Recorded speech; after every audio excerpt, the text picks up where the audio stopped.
فكلي واشربي وقري عينا فإما ترين من البشر أحدا فقولي إني نذرت للرحمن صوما.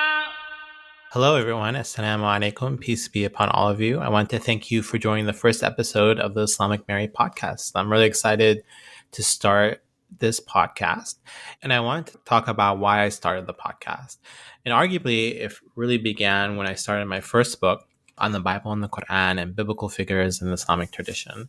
And in that book, I looked at 48 different figures with my co-author, John Kaltner, that are shared between the Bible and the Quran.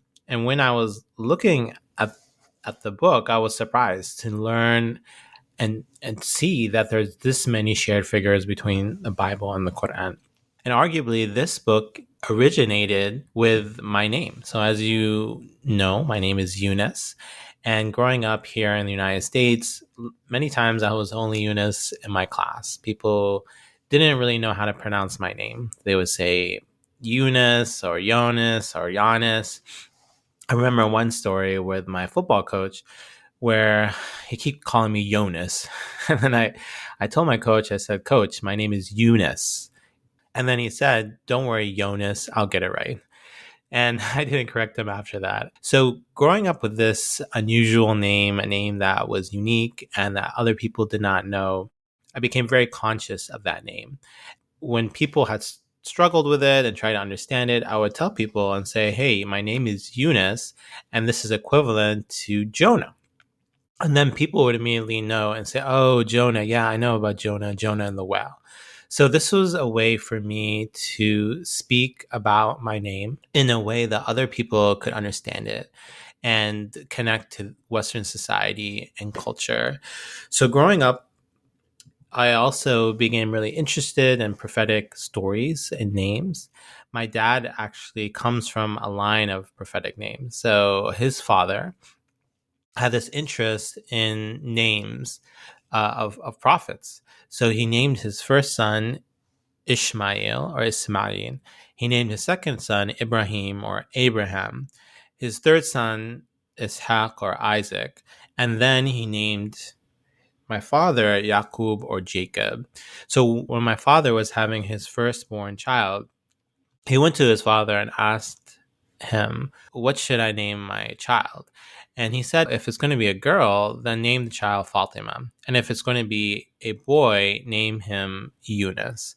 So my older sister, Fatima, was born. And then soon afterwards, I was born. And then my dad named me Yunus. So even though I never met my grandfather or spent a lot of time with my uncles in Pakistan, the name in many ways connects me to him and my ancestry there. Also, when I was writing the book, the Bible and the Quran, biblical figures in the Islamic tradition, I became really interested with the figure of Mary or Maryam. And I think I became interested in this figure because throughout my life, I've been surrounded by women, especially strong women. One particular woman that I've been attached to and has been an important mentor and guide for me is my mother. And my mother is a wonderful person, and she's someone who always took us to our local mosque growing up. As we went to the local mosque, she would get us involved with various activities, different programs. She helped us fundraise, and to the point that she actually became on the board of the mosque for 12 years. She was frequently the only woman on the board. And she would tell me stories about her experiences on the board and how she advocated and pushed for particular positions. One memorable story was when the new mosque was going to be built, and there was a discussion of where the men and women should be. So the board was of the opinion that they should build a partition or a wall between the men and women, as this is similar to mosques overseas and even mosques here in the United States. And she said, absolutely not. We're not going to have a wall between the men and the women. In fact, the original mosque, the mosque of the Prophet Muhammad, did not have any barrier of sorts. Rather, men and women were in the same prayer space. She advocated and she said, we're not going to do this. So one of the board members was drawing the floor plans of the mosque on the board, and I was holding a piece of chalk. And as the discussion became very heated, he ended up throwing the chalk on the ground and saying, fine, Dr. Tanvir, you can have your way. And this story for me was memorable because it showed me that you have to advocate for your position. You have to speak up. If you don't speak up and tell your story and what you believe in your morals and ethics, no one is going to do that for you.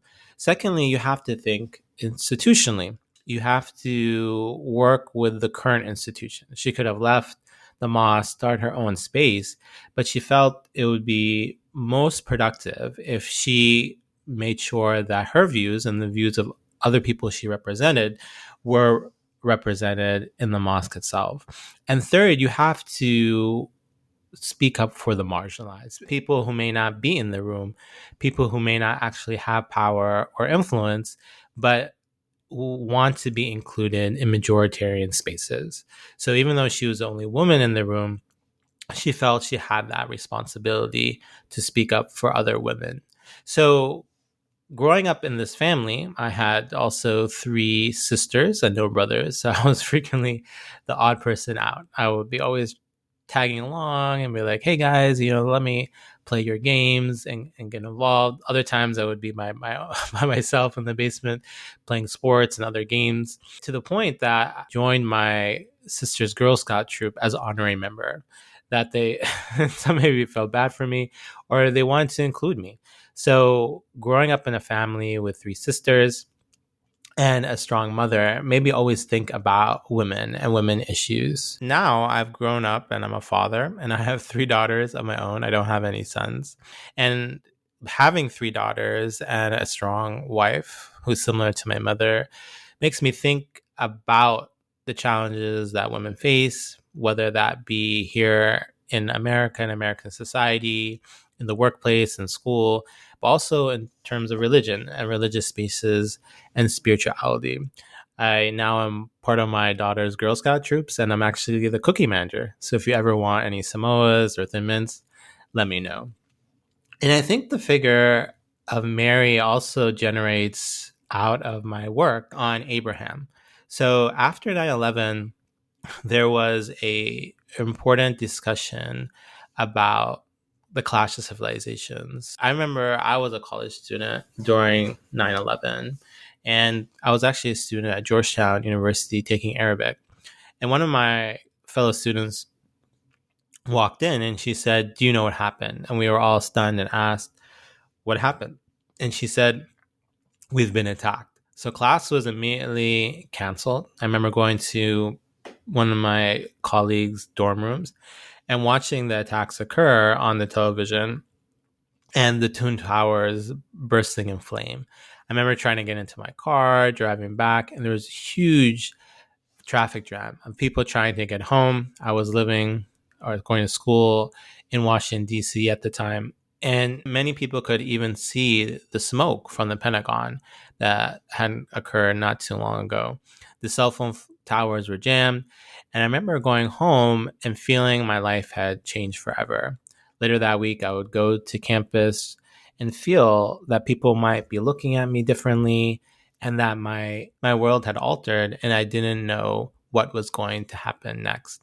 Now, during that time, there was a discussion about the clash of civilizations. And this book emerged in the early 90s where people were discussing the post-communist threat. And one of the authors, his name is Samuel Huntington, he predicted a new threat. This threat was not going to be the red threat, the communist threat, but it was going to be the green threat, the Islamic threat.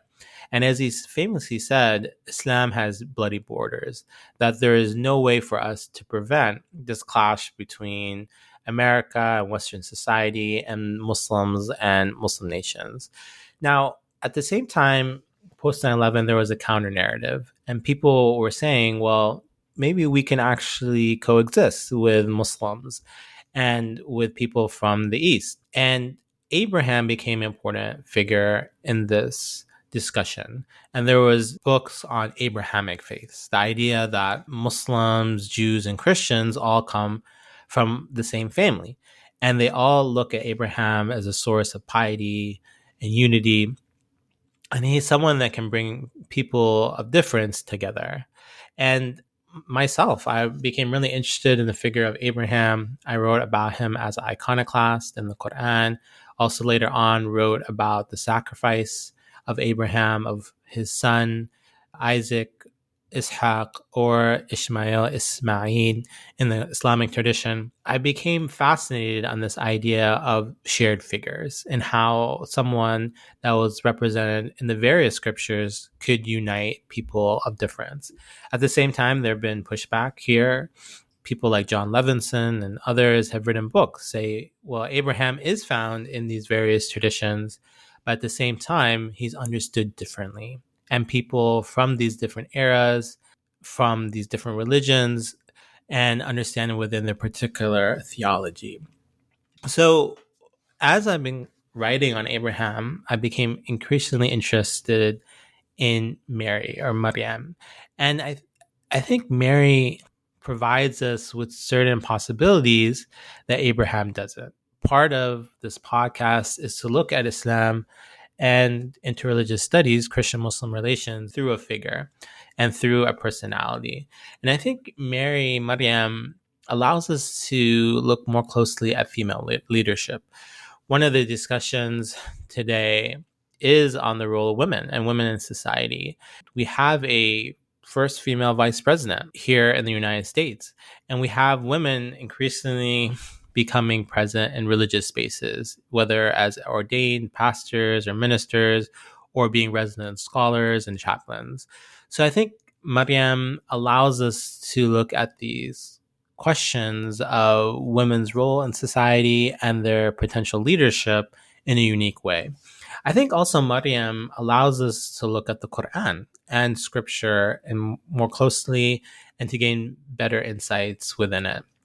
Maryam connects us to the Quran as there's a particular chapter named after her. And there are various verses about Maryam scattered throughout the Quran, which we'll look at. And Maryam is also found within the Gospels as an important figure and mother of Jesus. So Maryam, in many ways, connects us to the Quran in the modern age. And Muslims have always been connected to the Quran. They have always memorized the Quran, recited it. But there's a particular interest in the modern area regarding the Quran, of translating it, having commentaries, tafsirs, exegesis. Historically, Muslims might have been connected to particular orders or connected to a particular sheikh or religious leader or guide. In the modern era, there is a renewed emphasis on scripture and seeing how the regular, ordinary believer can connect to the original sources. So Maryam will help us understand some of these key scriptures and how we can better understand them. And I think lastly, Maryam helps us in terms of a diverse and pluralistic world, because she's someone that helps us with coexistence between Christians and Muslims. Currently, right now, around half the world's population is either Christian or Muslim. And by 2050, we'll have Muslims and Christians roughly be around the same amount of numbers because of the demographic growth of the Muslim population. So one of the things we have to think about in a global world where we're trying to seek peace and justice is that global peace depends on the relationship between Christians and Muslims. And in this new world and reality, we will ask ourselves, how can Maryam help unite Christians and Muslims? And how can Maryam help us to find shared spirituality, devotion, while respecting differences in theology and religious practices between the two great faiths? With that, I want to thank you for joining this first podcast. I'm really excited. We're going to look at Maryam in the Quran. We're going to look at Maryam through prophetic traditions, mysticism, theology, art, film. We're also going to look at Maryam in the contemporary age, as how she's used in interreligious and interfaith spaces. And To conclude, I want to invite you to visit my website, dryunusmirza.com. There you see more about me, my bio. You also see some of my research and blogs I've written. And I invite you to join my newsletter, where you can learn more about this podcast, where we can be in touch, and we can continue to learn about the Islamic Mary or Maryam. Thanks once again, and goodbye.